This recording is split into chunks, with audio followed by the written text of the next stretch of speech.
All right, so we're starting back in the middle of section 6.3. The title was Multiplication and Division of Rational Numbers. And we had taken a look last time, I believe our last examples were 2 and 3, about how to break apart 6 cookies. Is that what we were doing? Okay, did I actually do the definition of exponent yet? Nope, then that's where we'll start.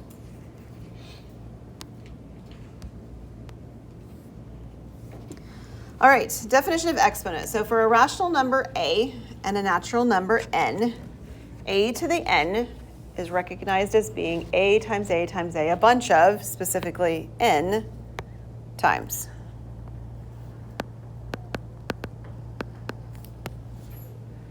So there's n times that this is being multiplied. So this is really just a notation that's a shorthand notation for repeated multiplication. Okay, of the same value, right? So the same number being multiplied a bunch of times can be shorthand notated as an exponent instead of repeated multiplication. This definition actually comes up in number theory. If you've had number theory, you might look at this and say, didn't we do that then? You did. And we're building upon it here now. And if you haven't seen it in number theory, you haven't taken number theory, that's fine too. It'll build from scratch just as well, okay? So we're taking a look then at some properties or theorems of exponents. There's 6 theorems that we're going to look at, and then I'm going to explain kind of why they work. So let me just tell you what they are first. The first one is that if you have a to the m times a to the n, this is the same as a to the m plus n. So you add the exponents together. Bases have to be the same for this to work. Both have to have base a. Number 2 tells you what happens if you multiply. So if you divide, whereas number 1 was if you multiply. So if you divide a to the m over a to the n, you subtract the exponents. Top exponent subtract bottom exponent. And then number 3 tells you what happens when you have a power raised to a power. That's actually when you might do what you wanted to do at the beginning. You actually multiply the exponents when that's the case. Fear not, I'm going to talk about the why in just a second. We're just writing them down for now, okay? The next one actually takes what you've done with distribution, and it looks like a distribution property. It is not, because distribution is an operation that goes over addition or subtraction, but it does have the same kind of feel to it. So a b to the m is a to the m b to the m, like this. And on number 5, when it's written as division to a power m, the same thing happens. You have a to the m over b to the m. And then last one, notice the difference between 5 and 6 is the exponent's negative. Well, when the exponent's negative, it flips fractions upside down. We call that a multiplicative inverse, or we call that a reciprocal, okay? So the a over b becomes b over a, and the m distributes, that it's now positive because we flipped things, so it's b to the m over a to the m. Okay, the flip is happening because it's negative, the distribution is happening just like from step 5, I'm distributing the m across, but the negative went away because when I flipped it. Okay, so sometimes people get confused with some of these, particularly 1 and 3. People will get tripped up on, which do you win kind of thing. And so I'd like for you to be able to have some kind of understanding of what's happening behind the scenes here, so that if you are at a point where you're like, oh shoot, I can't remember which way it goes, you could do a real quick check and you could know which one you're working with. In addition, and I'll mention this repeatedly throughout our semester together, there's going to be some kid that's going to ask you, but why? And if, again, you can't do it in the spur of the moment, that's okay. But you can say, let me get back to you about that. You could even make up an excuse and say, we don't have time to talk about it now, we'll talk about it next time. And you can save face a little bit, right? Go back, take a look, and you'll be like, oh yeah, that's why I remember that before, okay? So we're going to take a look at the explanation for why this works. And so to start with first, just to remember what it is. So this first one is addition, so it's a to the m plus n. And I'm going to do it by example on most of them because it doesn't really need to be a full-out proof that it works in every situation. An example is usually enough to justify to ourselves and to a child that this really does work. So we're going to do an example that's got some small numbers in it. So we're going to have a to the 3rd and a to the 4th.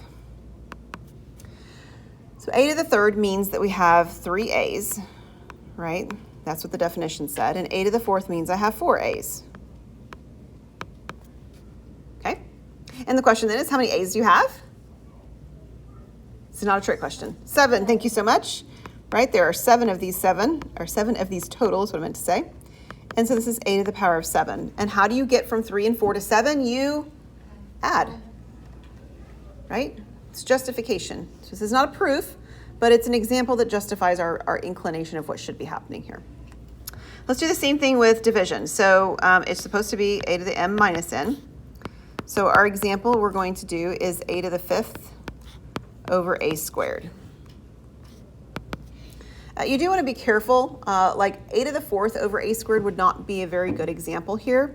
And the reason is because 4 minus 2 and 4 divided by 2 are the same value. And we don't want to actually create something that looks like it's doing something it's not. So you do have to be a little bit careful sometimes with your examples and make sure that you're not creating something that inadvertently looks like it's giving an expectation that's not true. So this one's 5 a's on top and 2 a's on bottom, right? And then what we're doing is we are going to cancel out repeated pieces, right? So we've talked about this theorem before with our, it was in 6.1, it was simplifying rationals, right? If you divide the top and the bottom by the same value, that's an appropriate response. So these are canceled, and again, it's because they're all being multiplied. So I'm actually dividing. When I mark one of these out, I'm dividing by a on top, I'm dividing by a on bottom, and I can do it twice. And that leaves me with how many a's? 3. And how do we get from 5 and 2 to 3? We subtract. And you can see why if it was 4 and 2 to 2, the answer might be divide when it shouldn't be, right? So you have to be careful. Okay, let's try another one. So this one is the one people trip up with the first one. This one actually is multiplication. And we're going to do an example with a to the 3rd squared. So a to the 3rd means I have 3 a's, like this, okay? And then squaring something means multiplying it by itself. So I have 3 a's and then I have 3 more a's. So how many a's do I have total? 6. And how do we get from 3 and 2 to 6? Yeah, that one is multiply, whereas the other one, if we had done it, it would have been add. 4 is the one that feels a little bit like distribution, a to the m, b to the m. And we're going to do 3's. So we're going to do ab cubed. So this means I have ab 3 times like this. Now, some of the properties that we have talked about at different points in mathematics together and separately is that when you're multiplying things, you can change orders around, right? Like 3 times 5 is the same as 5 times 3. Not only that, you can regroup things in different orders too. So I can actually, because it's all multiplication, using the associative property, which changes the groupings, and the commutative property, which changes the orders, I can put all my a's at the beginning, and I can put all the b's at the end, like that. And as I regroup, I see this is a cubed, b cubed. So you can see that distribution feel of that 3 coming across to each of the individual factors of a and b. It works just the same, but maybe even easier to see when it's the division one. So it's supposed to be a to the m over b to the m. And we'll do the example to power 3 as well. So a over b to the 3rd. So again, it means a over b times a over b times a over b. And I don't even have to regroup or reassociate. I just use the property of multiplication, which says when I'm multiplying fractions, I multiply across the top. So this gives me 3 a's. Across the bottom is 3 b's. This is the same as a cubed over b cubed.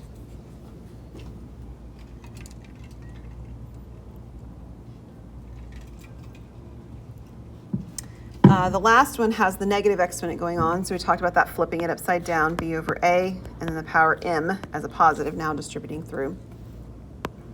So let's do the same thing we had, but let's do negative 3. So a over b to the negative 3. So instead of thinking about it as negative 3, we're going to separate it out into 2 pieces. So this is going to be thought of as a over b to the 3rd, and then to the power negative 1. Okay, because 3 times negative 1 is negative 3.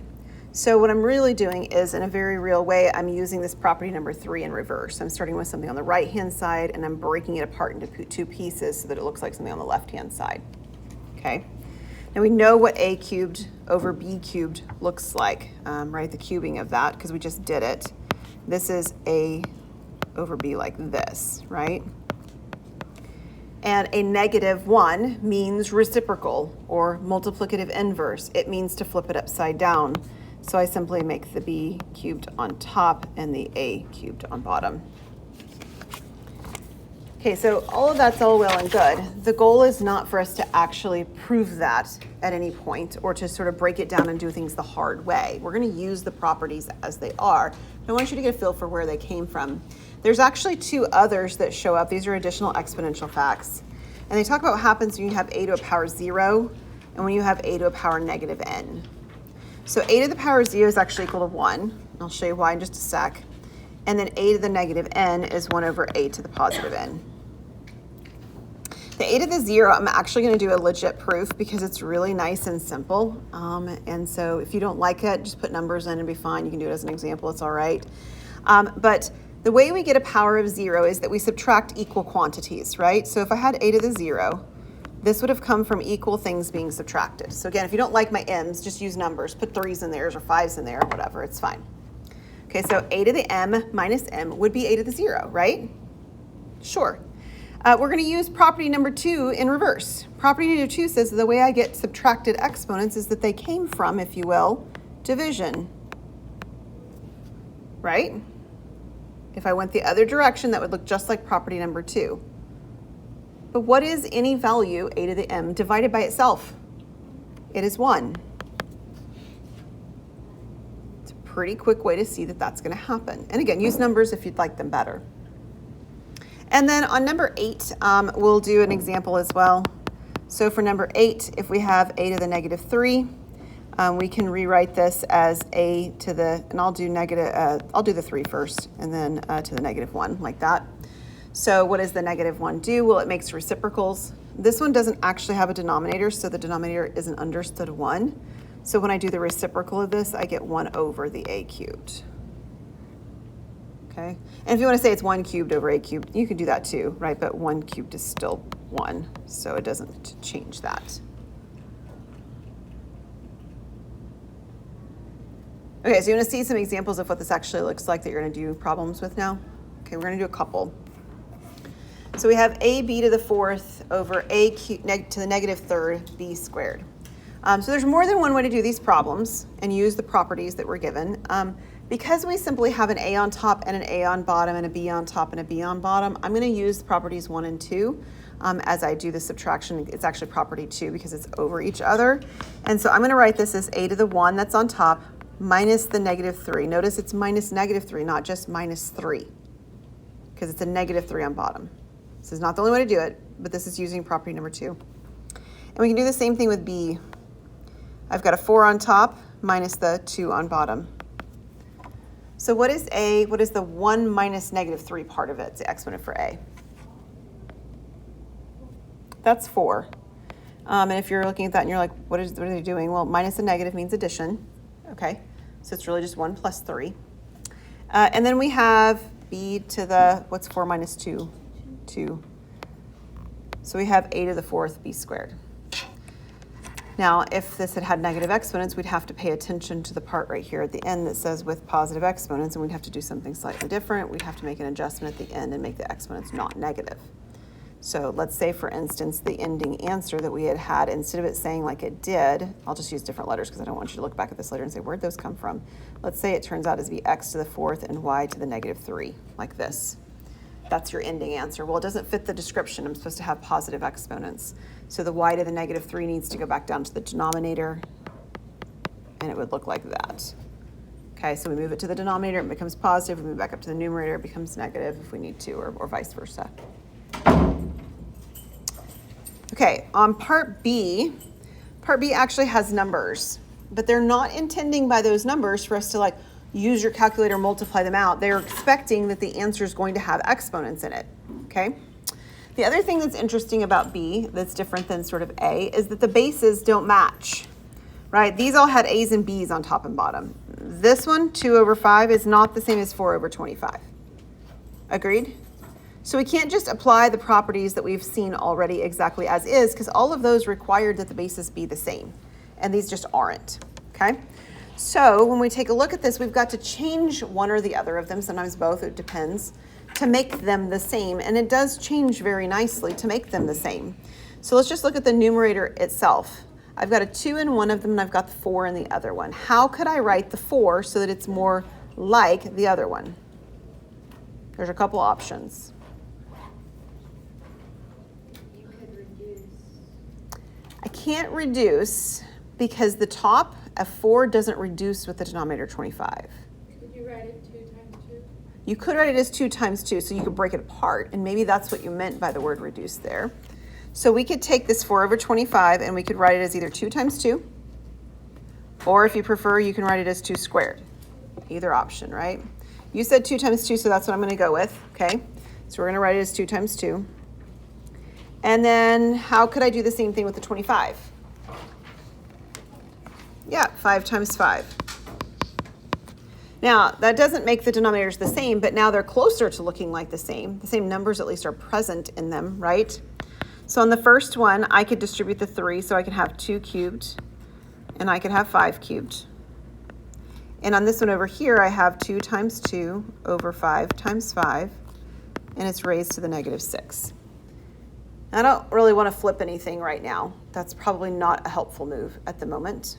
So I don't really want to take the 2's and put them on bottom and the 5's on top, because then it doesn't match the other part of the problem again.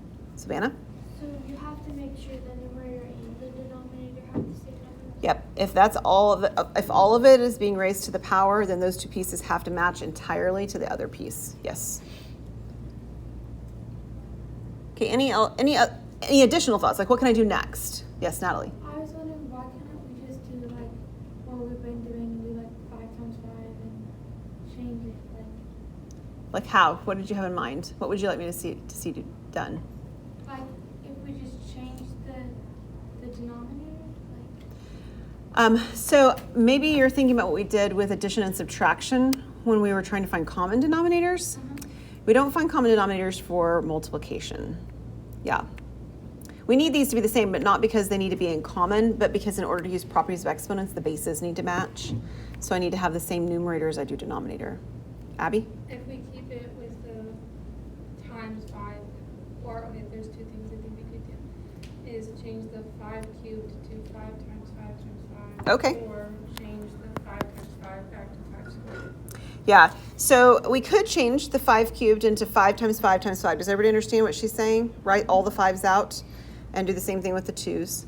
The kind of tricky thing about that is I still have that negative exponent going on, which makes things kind of weird. If it were a positive exponent, it would play out really, it would be very friendly. But the negative really means I'm supposed to flip things upside down, and you could, but it's going to end up looking really messy to do so.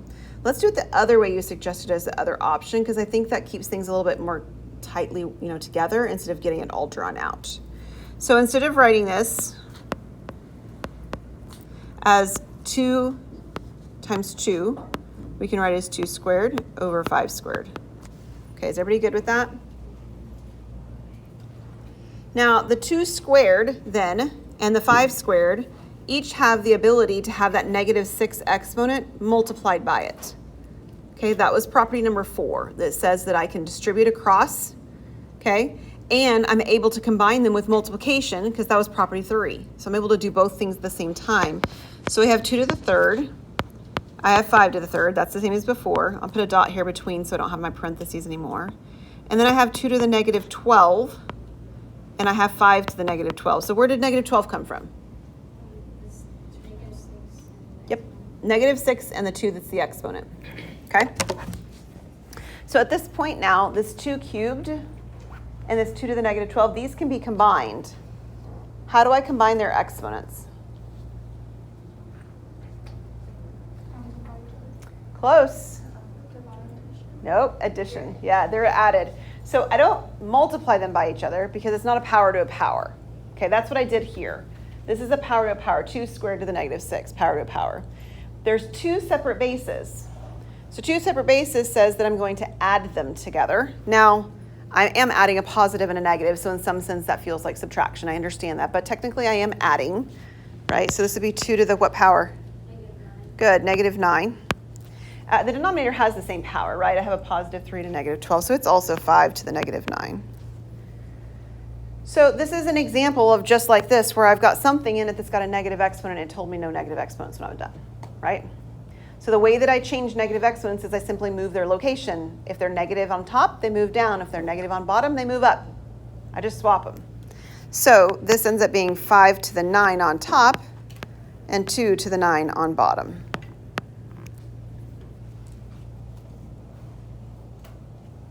And no, we're not going to multiply 5 times itself 9 times or 2 times itself 9 times. The numbers get very big very quickly. The directions want us to leave it with exponents and positive exponents, right, in positive form. All right. There is some approximation in this section as well. We talked about approximation back in section 6.1, I think it was.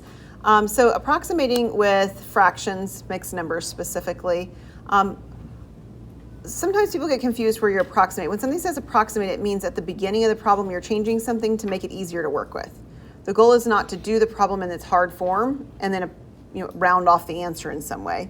We're wanting to change the original problem to make it easier to work with. So instead of dividing 20 and 1/3 by 9 and 7/8, what are values that are very near to those that would be easier to work with? What's really close to 20 and 1/3? Don't overthink this. 20, absolutely, 20. And what's really close to 9 and 7/8? 10. And those divide nicely. Like if I'd gotten something here that didn't divide nicely, I might choose to do my rounding or my approximation in a slightly different way. But this one works really nicely. What is 20 divided by 10? It's 2. So the approximate value here is the number 2. Is it exact? No. So why in the world do I want to be able to approximate as a general statement? Well, for one, sometimes that's a good enough estimate. If I'm trying to buy fabric at the store, if I know that I need about 2 yards, that helps me to be able to just say, okay, well, give me like 2.5. I can round it up a little bit to make sure that I haven't overestimated or underestimated drastically, but it gives me a good enough estimate. Also, if I'm finding the exact value, I know my answer should be around 2. So if I end up with an answer that's not around 2, I know I've made a mistake, right? It gives me an expectation of where the answer should be when I'm done. So that's an expected approach when I use approximation. All right, let's talk about Jasmine. Jasmine is reading a book. She has 1/4 of the book left, and she has read 246 pages. How many pages does she have left? So some perspective of why in the world would you have one of these quantities and not the other one? It would be something like this. Electronic books, have you used them at all? Some of your textbooks are probably ebooks, right? So imagine that you had like a reading book that was an electronic book, okay? And a lot of times the electronic books don't put things in page number quite the same way. They just kind of keep going. But they tell you a percentage, like how much percentage-wise you've finished. So this 3/4 or this 1/4, what this number 1/4 here is like having a percentage. It would say like 25%. It'd be the same kind of thing, right? So you know from using the electronic device that there's 1/4 of the book left. But then maybe she's got an actual copy of the book at home. She picks it up too. And that's also how she knows which page number she's on. Can you picture that? She's using 2 different devices, 2 different ways of reading the same thing. I mentioned my children did this one time when they were reading, I think they were reading Jane Eyre. And they had electronic pieces of it, and then they had, in fact, they didn't have electronic pieces. What they had was they had the audio version of something, and they were looking at where they were in terms of percentages that were done. So how many pages does she have left? So Jasmine's reading book. 1/4 of the book is what she has left. And she has read 246 pages. Okay. Those 2 quantities don't represent the same portion of the book. Did you catch that? One piece is telling you what she has left. The other piece is telling you what she's already done. It's really important because otherwise we're going to get the numbers a little bit off in our comparison of them. All right, so when it says she has 1/4 of the book left, how much of it has she read? 3/4, which is why I keep saying 3/4. So 3/4 of her book pages, which was what we don't know, right? We don't know how many pages she has. So this X that I'm calling is the number of pages. It's in the whole book. Okay, so keep that in mind. This is the whole book pages, and she's read 3/4 of them. So if we were to take the whole book number of pages and we multiply by 3/4, that's how much she's read. And how many pages is that according to what's been stated here? 246. Okay, 246.